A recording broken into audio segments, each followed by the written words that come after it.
Recording yet? We're good? Alright, good. For those on the video, the exam is not Monday. That's just for the people here that are live. Alright. So, last time we were talking about depreciation, and we talked about depreciation of, I'm sorry.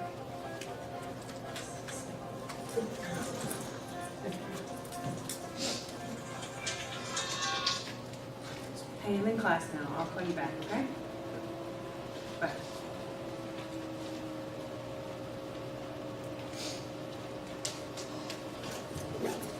Okay. So, we were talking about personal assets and real property last time. And we talked about makers for both personal property and real property. So this optional straight line election is still makers, so don't get confused by that. It is still falls under makers.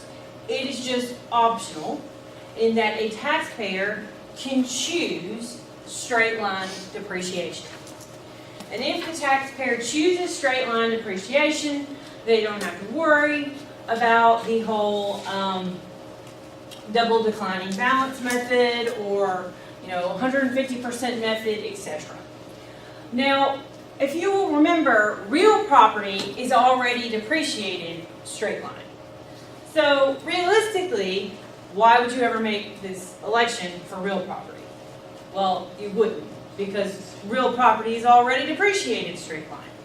This really only applies with personal property. If we're making this election, we still have to know the class life or the recovery period.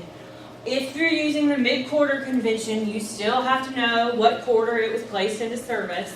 You really have to know all the same things as we talked about last time. The difference is they're using the straight line method, and if you're using the charts, they are using a different chart. Specifically, the chart for straight line is Exhibit 8.8. And if you'll notice at the top, it says, well, actually there are two of them. Hold on. Sorry. That's not the right one. I told you the wrong thing.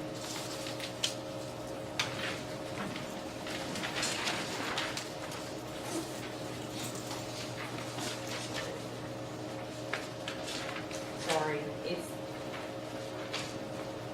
It's Exhibit 8.5, not 8.8, 8.5. So, this election to do straight line is made annually, so you can change your mind every year, whether you want to use regular 200% declining balance makers, or you want to do the straight line election under makers. You can change your mind every year. But it is done on a class-by-class basis. So if you are currently depreciating 3 or 4 or 5-year properties, and you decide you want to do straight line, you can't cherry pick. You have to do all of those 5-year properties under straight line, or none of them under straight line that year. Now you can change your mind next year and do it differently. But year by year, all your classes of property have to be done the same.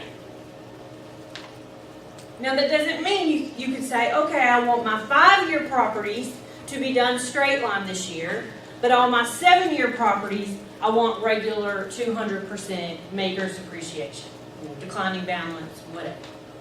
That's fine, okay? So long as you keep it class by class, you can change it year by year, that's not a problem.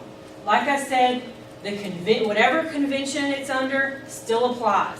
Whatever recovery period it has still applies. We still have to know that for this straight line election. Now looking at these big picture facts here.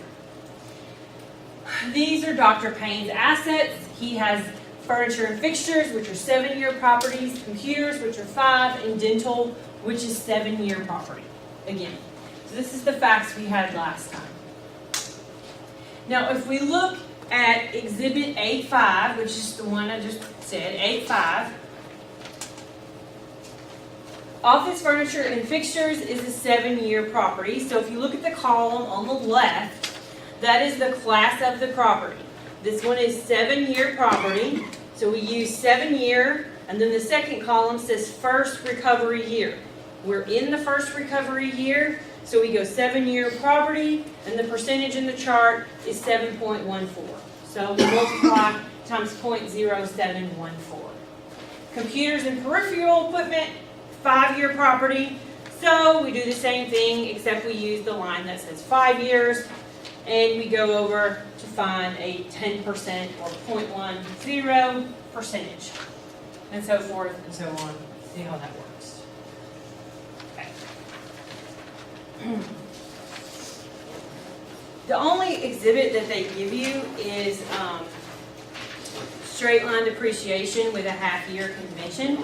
So you know you're not going to have any problems on the exam with straight line with a mid-quarter convention, because there aren't actually any exhibits in the book that cover that. So they pick and choose what exhibits they want, to put in the book, and they cut out, pieces that they don't think you need to know right now. But just know that in real life, these schedules, these depreciation schedules, they're revenue procedures on the IRS's website, and they're very long. Okay, very, very long. So when you really need to go and use them in real life, you're going to be skimming through lots and lots of different schedules to find the one that you need. Okay.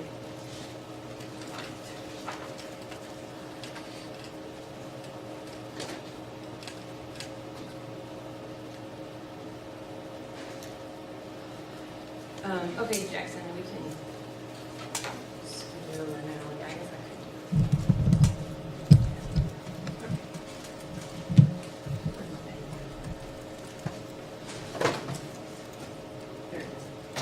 could. Okay, so we're going to talk about 2 additional ways to get depreciation. We have additional first year depreciation, which is code section 168K. It does say 168K in the book, but it's in a footnote. So it's not mentioned all that prevalently. But out of habit, I often call this 168K depreciation, because that's what we did when I was in school, and this is the code section. But know that the book calls this additional first year depreciation, or 168K. I'll try to remember to call it this. Sometimes I may slip up and call it 168K. And the next one is called bonus depreciation, and this is code section 179. I believe the book calls it 179 depreciation. So both of these extra depreciation are available in the first year that a property is placed into service. So you get these extra added oomph at the beginning of basically an extra expense. These code sections, particularly this one, I know, really came into play in the early 2000s when we were having, the banking crisis and the housing market crisis to kind of stimulate the economy. So people or companies would go out and purchase assets. So then the government said, great, we want you to go purchase assets, and we're going to give you this added benefit of extra depreciation. So if you'll notice here on slide 21 that this code section 168K is set to expire in 2020. So in all likelihood, by the time you guys actually start practicing, 168K will probably not even be in existence anymore. It's set to phase out starting in 2018. It phases out. So currently, the additional first year depreciation is 50%. So you get 50% of whatever is placed into service during the year as an additional first year depreciation. There are some rules to using 168K, okay? Specifically, No used property. To qualify under 168K, the property has to be new. Not just new to the taxpayer, but new. And if you look, they have the phase-out thresholds on slide 22. In 2018, it goes down to 40%. In 2019, it goes down to 30%. In 2020, it goes away entirely. Okay? You know, kind of just an FYI. Right now, we're at 50%. 2017 will be at 50%, and then in 18, we'll start to phase it out.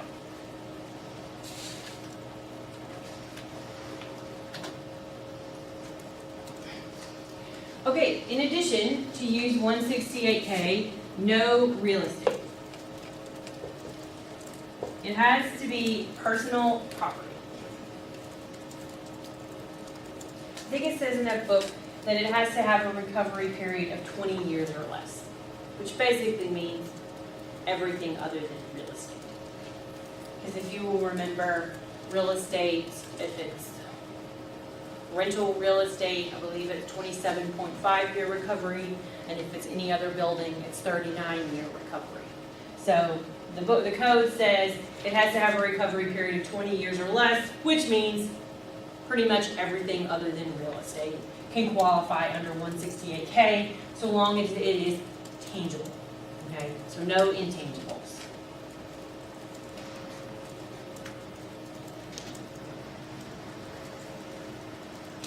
Okay, so let's look at an example. This is example 13 in the book. Okay, we have Morgan. He acquires for $50,000 and places into service a 5-year property. So he pays $50,000 for a 5-year property. On March 20th, 2016 is when he placed it into service. So we want to know what his depreciation deduction is going to be for the first year. So let me ask you, do we need to know that it's a 5-year property? Is that important? Yes. Do we need to know that it was placed into service on March 20th? Yes. Why? Because it has to be this year. It has what? It was put in this year. It was. That's true. What else is important about the state that it was placed into service? You get the number. Well, we need to know whether to use the half-year convention or the mid-quarter convention. Since this was the only asset placed into service this year, and we can assume that from the facts, this asset was placed into service in the first quarter. So we know, all right, we don't need to worry about the mid-quarter convention. We're going to be in the half-year convention. So this date, still important. You have to know, was it placed in service in the last quarter? All right, so he gets a 50% extra depreciation in the first year. So 50% of 50,000 is 25,000, right? So he's going to get 25,000 depreciation under 168K. Then we're going to take whatever is left and run it through normal maker's depreciation. So we have $25,000 left. We're going to take this through the maker's tables, which is why we have to know it's a 5-year property and we need to use the half-year convention. So what table does that put us in? Exhibit 8.3 on the first page, which says maker's depreciation for personal property assuming a half-year convention. This is a 5-year property, so we're in this column that says 5-year property. This is the first year of recovery, so we use the 20% number. So times 0.2, okay, which equals $5,000.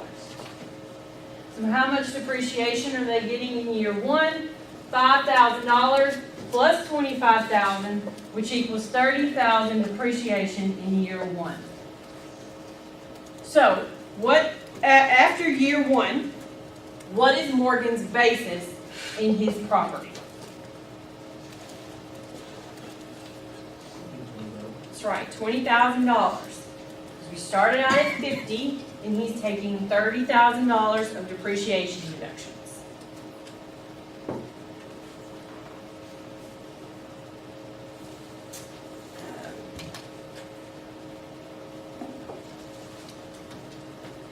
So if we go to our big picture facts, you can see how this works. So again, we have 7-year property, 5-year property, and 7-year property. Okay, I'll do it. I'll move it. Just a second. You can just let me make sure it's on the screen. So if we look at this problem here, we have Dr. Payne's additional first-year depreciation, which is 50% of the amount he paid, or $35,000, and then we take whatever's left, the residual, which is $35,000, and we run it through the tables. And you can see how that works by going down, okay, this is a 7-year property, same chart as before, 8.3, 7-year property. The first year of recovery gets us a percentage of 14.29.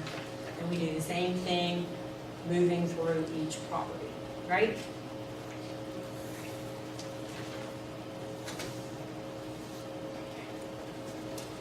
Move back to the board now. Thank you.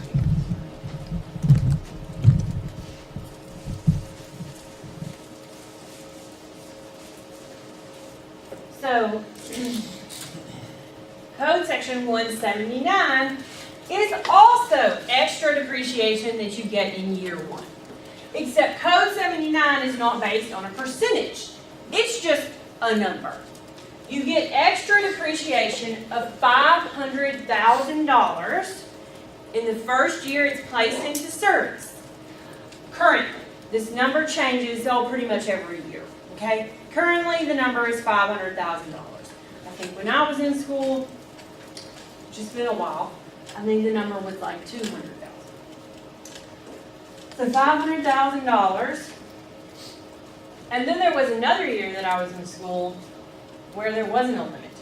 So they just keep changing it. So rules for Code Section 179. It can be used. No requirement under Code Section 179 that it be new property. We don't care. It can be new property. One thing that we do need to know for Code Section 179 is that you can only use 179 depreciation for depreciation used in a trade or business. No production of income. If you will remember, there are 2 standards. Production of income is Code Section 212. Trade or business is Code Section 162. And production of income is a lower standard. This is your rental income, your royalty income, your investment income. This is the active trade or business. To use bonus depreciation, it has to be active trade or business only. Okay? Another same right here, no real estate. No real estate. It can be used or new.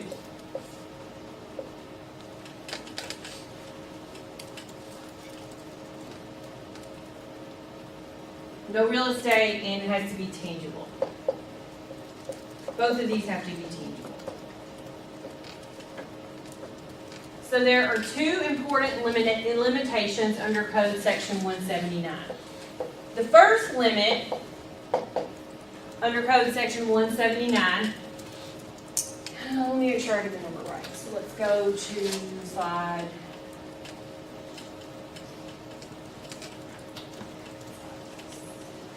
28. If total cost in the year exceeds $2,010,000, which is the number in 2016, again it changes every year, then we have a $1 for $1 reduction of the $500,000. So if you look here at this example here on slide 28, this person had $2,015,000 of expenses, basically not costs that she incurred to buy property that can be depreciated. So we have to determine what is going to be her 179 bonus amount, or we have to subtract out this threshold, which makes basically a $5,000 reduction in the $500,000 because we have a dollar for dollar reduction.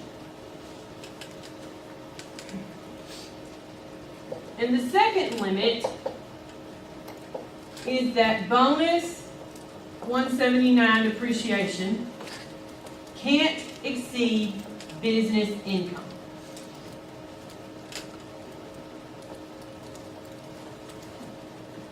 If it does, the excess carries forward.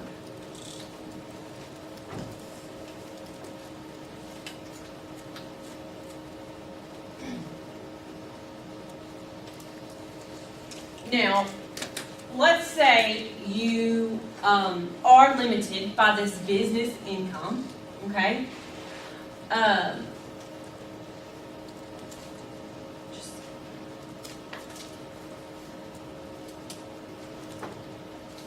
Let's say you are limited by this business income.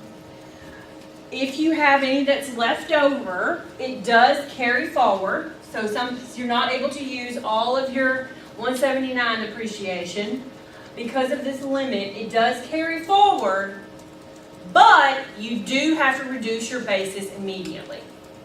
So you know how I said just 15 minutes ago, I said, okay, we have two additional kinds of depreciation only available in the first year. So I'm going to qualify that a little bit. Yes, it is only available in the first year unless you have carry forward. And if you have carry forward under Code Section 179, then you could essentially have bonus depreciation going into year 2, 3, or 4 after an asset is placed into service because you didn't use it all in the first year. Now this carry forward only applies with this limit, not with this one. Okay? This is the second limit, this is the first.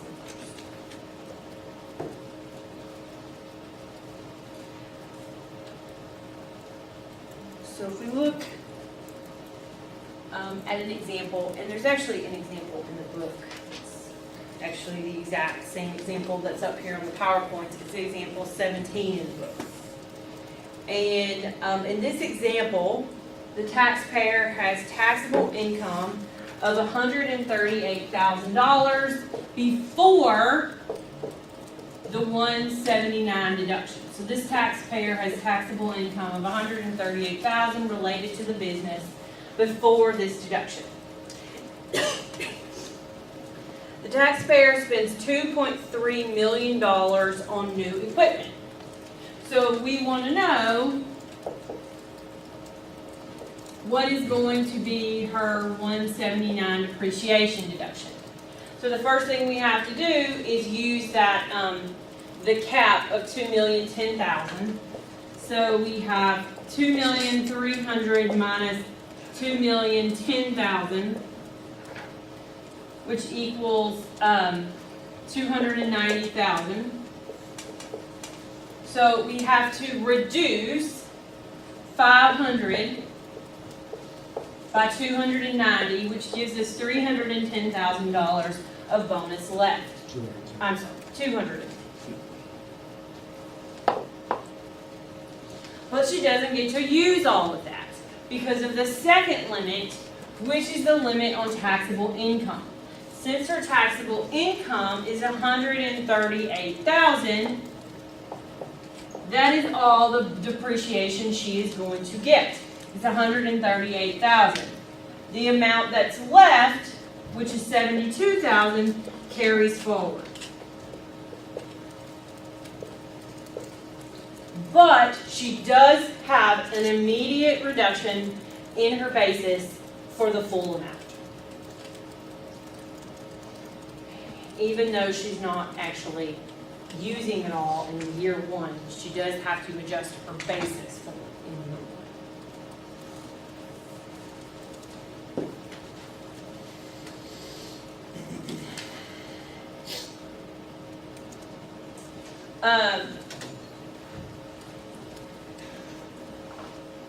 One other thing I want y'all to know, is that,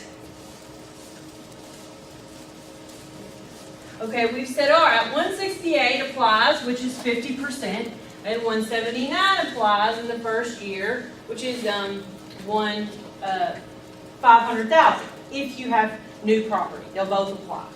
But how do you determine which one goes first? The order goes like this. Code section 179 first, then 168K, and then regular maker's depreciation. So 179 first, then 168K, then regular makers. So if we look at example 16, Kelly acquires equipment with a 5-year class life, and she acquires it for $525,000.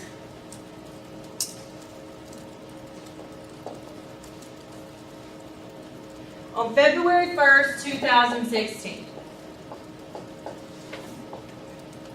Okay?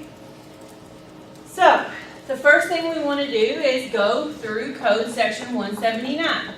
What is going to be her bonus depreciation under code section 179 here?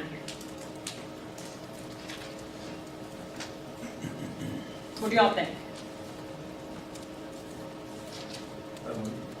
$500,000, that's right. $500,000, we don't have to worry. I guess they don't tell us in the problem what her income is, but we'll assume taxable income of $600,000.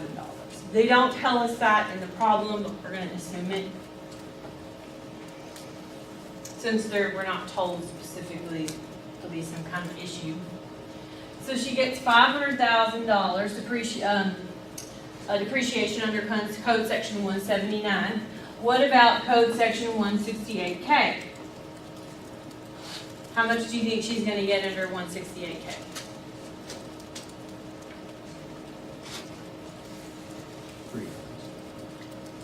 You're saying 300,000? It's 50% of the leftovers,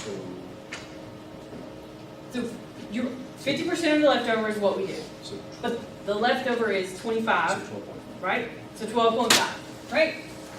So we have $25,000 times 50%, which equals $12,500. Now we need to go through our regular makers with this $12,500, and we need to multiply it times whatever is in the chart. So let's see here. This is a 5-year property. Are we going to use the half-year convention or the mid-quarter convention? That's right, half year, because it's not placed, we're assuming this is the only property she's put into service, and it was not put into service in the last quarter, so we're going to use the half-year convention, which puts us in Exhibit A3. This is a 5-year property, so we'll use 20% percentage. Okay, so that number equals $2,500. So her depreciation in year 1 is going to be 500 plus 12,500 plus 2,500. So basically $515,000 total depreciation in year 1. I'm gonna put down that one thing, the projector thing in the front, it's Oh. blocking some of your numbers. We got I can put the whole arm thing.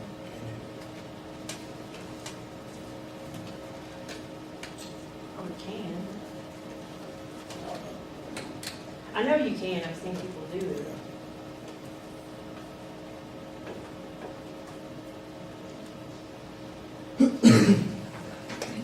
Push it.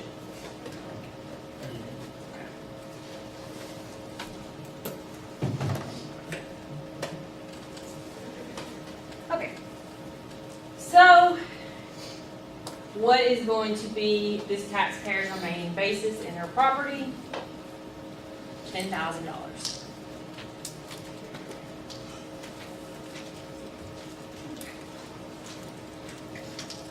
Here, skipping listed property. future classes, I'll probably teach that, but, this chapter did not take as long as I thought it would. When I taught this last semester, for some reason, this chapter took a lot longer.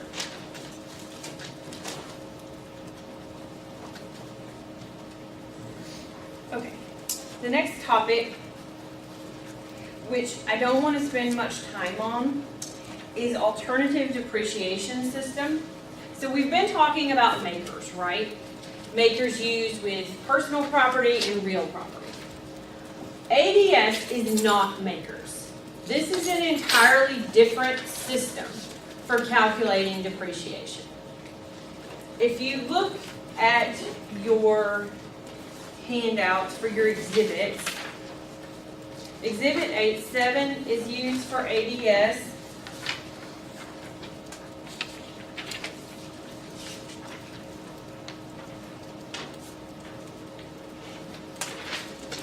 And Exhibit 8.9 is used for ADS. On your exam, you're not actually going to have any ADS calculations, but ADS is a separate system for calculating depreciation, and it's used in very specific circumstances. I suggest knowing the circumstances that it is used. You see it when calculating alternative minimum tax. Have any of y'all heard of the alternative minimum tax before, or AMT? Yeah, I know you have. Okay, anybody else enrolled in this class? Yes, some of you maybe. Okay, so AMT is a separate tax regime, and let's see, it should be somewhere.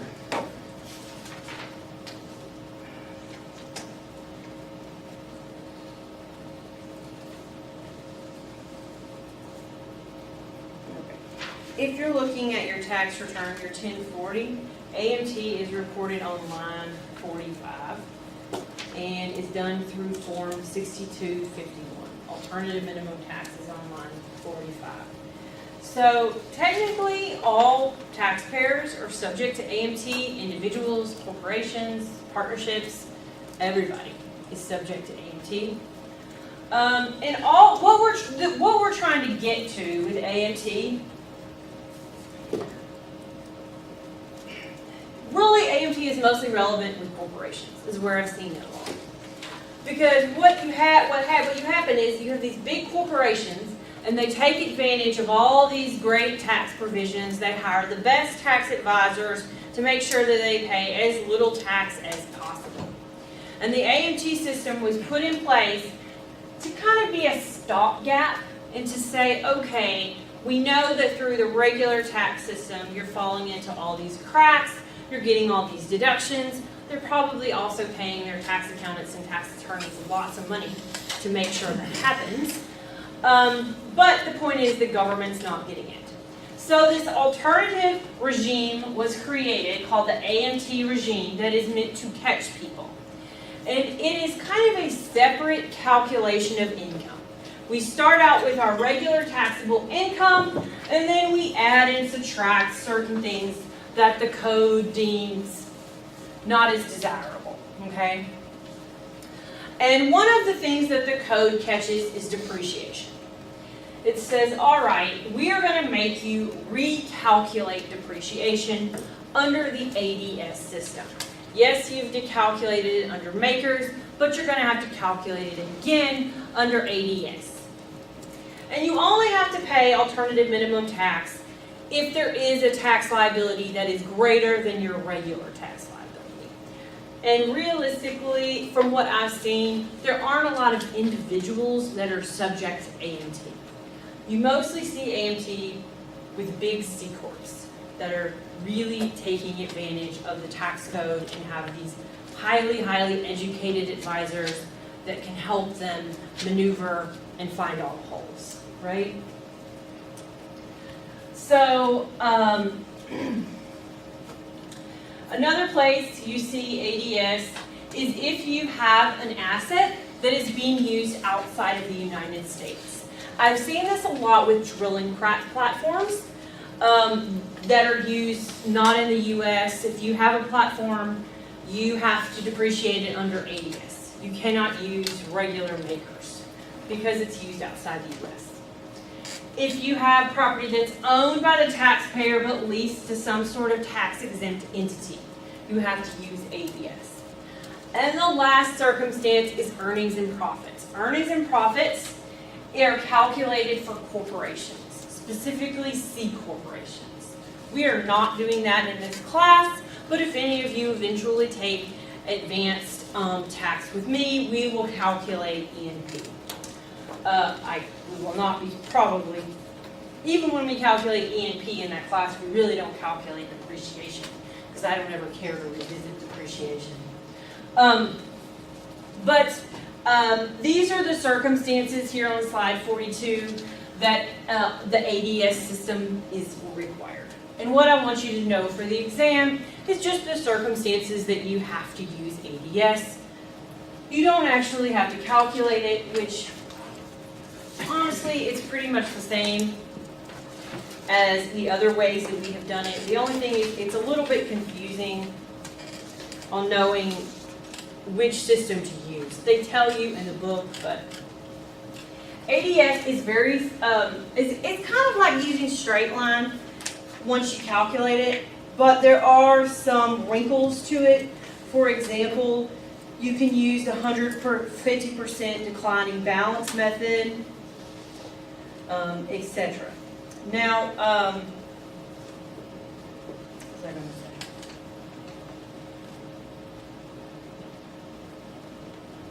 That's pretty much it for ADS.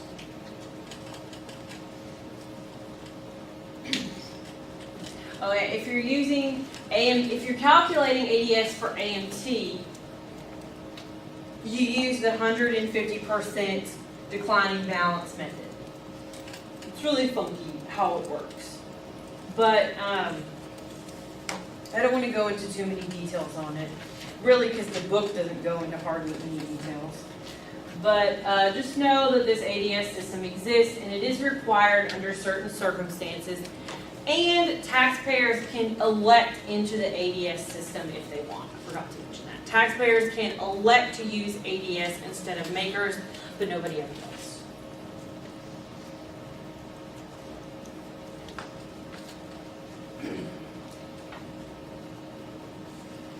And be careful on the exam when you're reading problems, particularly depreciation problems. It'll tell you in the problem whether the taxpayer is going to take 179 depreciation or additional first year depreciation. You just need to make sure you read it in the problem. Okay, is this taxpayer taking extra depreciation in year one? And the problem will tell you. Okay, so I want to look at one thing before we move on and talk about amortization.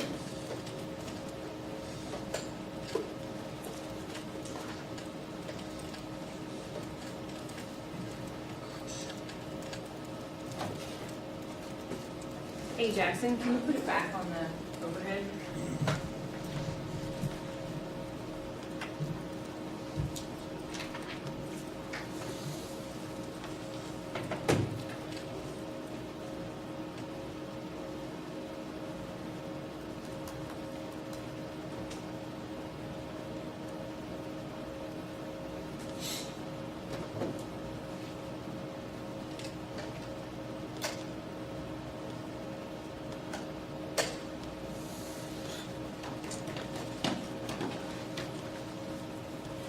So if we look at this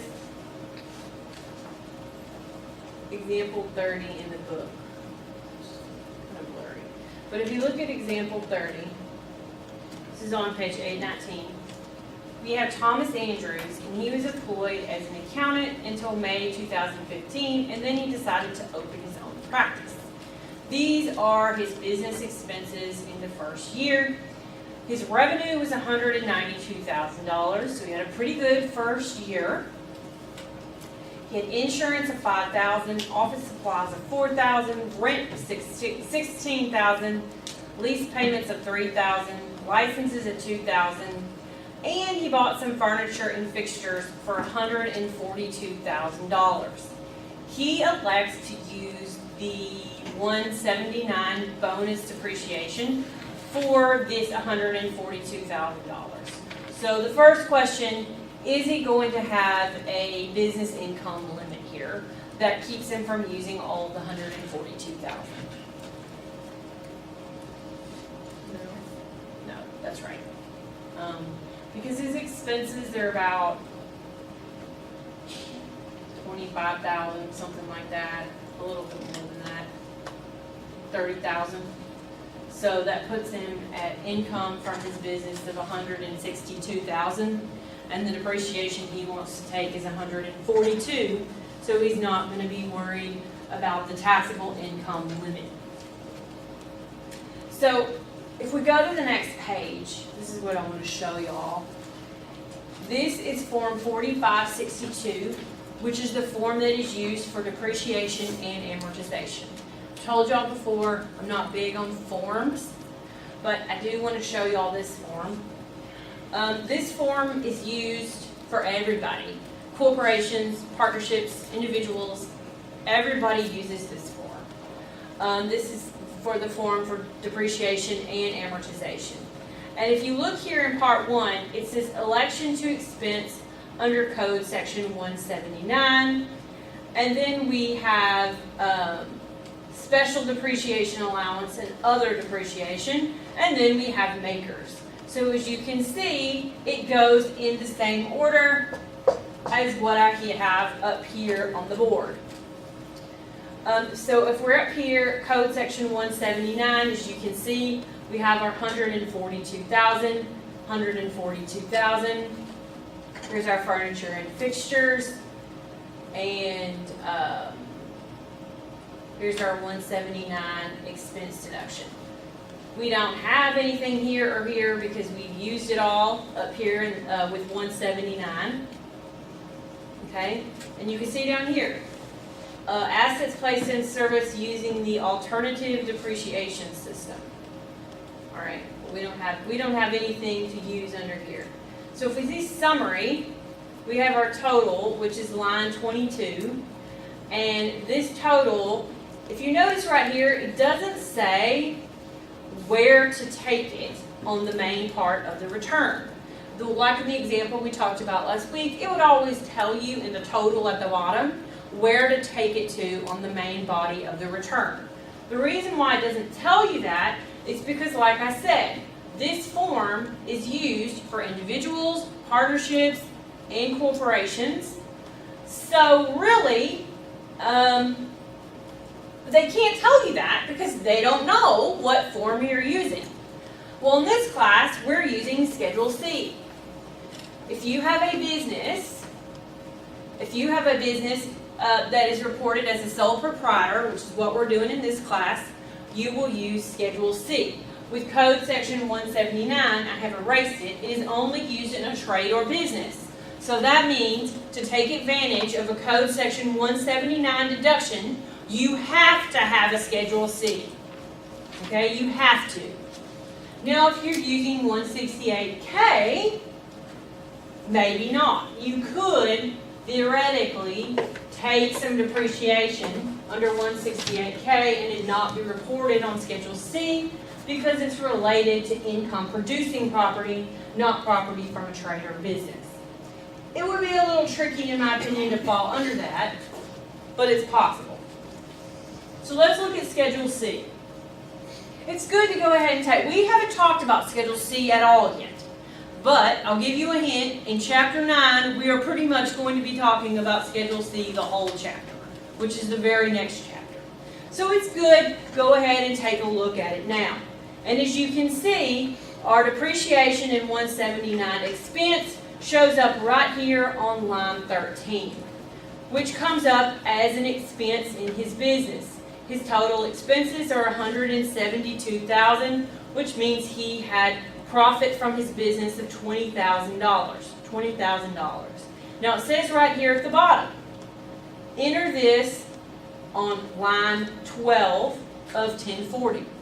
Line 12 is on the first page of the 1040. This is not a blank one, but line 12, business income or loss, attached Schedule C. that's where it would go. It would flow through, and if you had a loss from your business, it would be an above the line deduction because it shows up on Schedule C.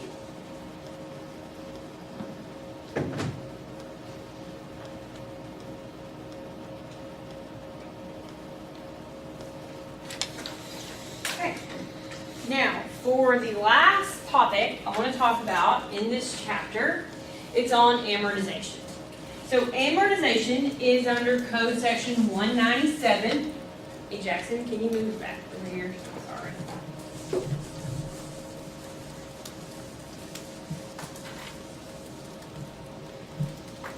So Code Section 197 only applies to intangibles. This is not the maker's system of depreciation. Intangibles have their own system under Code Section 197. It's very simple to use. We don't have any charts for amortization. It's all done by hand. And that's because everything is depreciated over 15 years or 180 months. Starting with the month it is placed into service.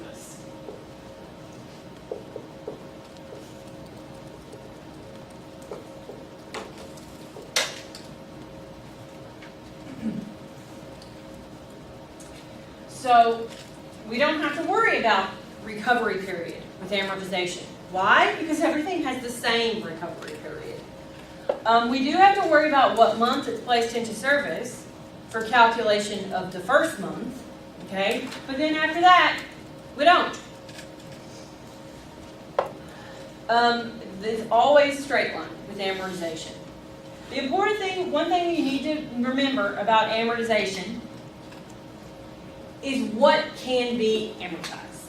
So if you look up here on slide 44, it says you can amortize acquired, keyword being acquired, goodwill, going concern value, trademarks, trade names, patents, which is not on there, patents. It has to be something that is acquired to be amortizable. Now, I say that. To fall under one of these categories, it has to be something that's acquired. The book doesn't talk about it, but there are some intangibles that don't have to be acquired, but are amortizable. For example, some contracts are amortizable. But the important thing to remember is if it's self-created. So if it's self-created, goodwill, patents, copyrights, no amortization. You don't get anything. You have to acquire it from somebody else. So, where you see this a lot is when you purchase somebody's business. So you're buying someone else's business and you buy their goodwill, their patents, their trade name. Once you have purchased someone else's business, now you can amortize those intangibles. But if it's your business and you're creating your own goodwill, you can't amortize that. So you be sure you know the difference because there is a question on the exam about what you can amortize. And then there is a question where you actually have to go about amortizing it. So let's look at example 31. Neil purchased and began, on June 1st, 2016. So June 1st, 2016, Neil purchased a cafe. With this purchase, they allocated $90,000 of the purchase price to goodwill. So we want to know how much amortization is he going to get in year one. All right? So $90,000 over 15 years times however many months he has remaining in this year. Since it was put in place in June, he's going to get all of June, July, August, September, October, November, December. So that's 7 months, right? So he will get 7 out of 12 months in the first year of amortization, which is $3,500. Now, in the second year of amortization, he will get the whole year, right? So we'll get a little bit less than double, because we don't have to worry about this piece right here in year 2. Just regular straight line depreciation.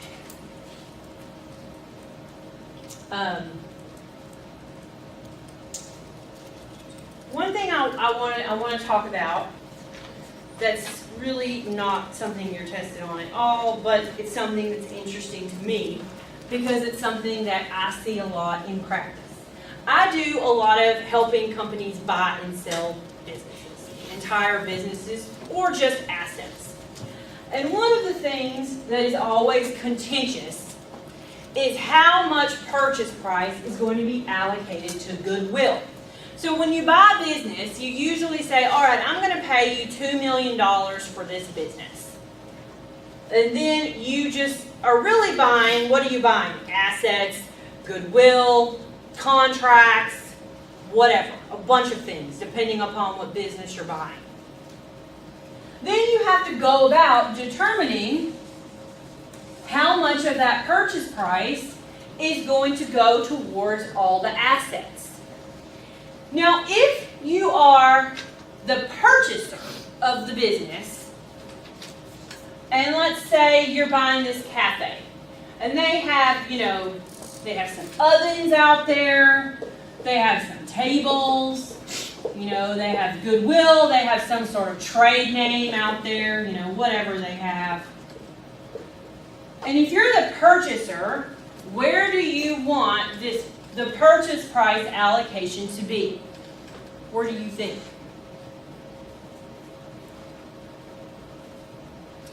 So if you think about it, when you buy a table or you buy an oven, and you're the purchaser, can you take advantage of 179 bonus depreciation? Yes. You're going to buy this tangible asset. You can take advantage of bonus depreciation and get a deduction now.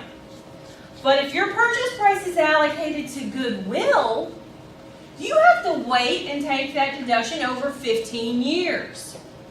So the purchaser always wants to get their deductions now. They want as much of the purchase price as possible to be towards tangible personal property so that they can take advantage of maker's depreciation and Code Section 179. But what about the seller?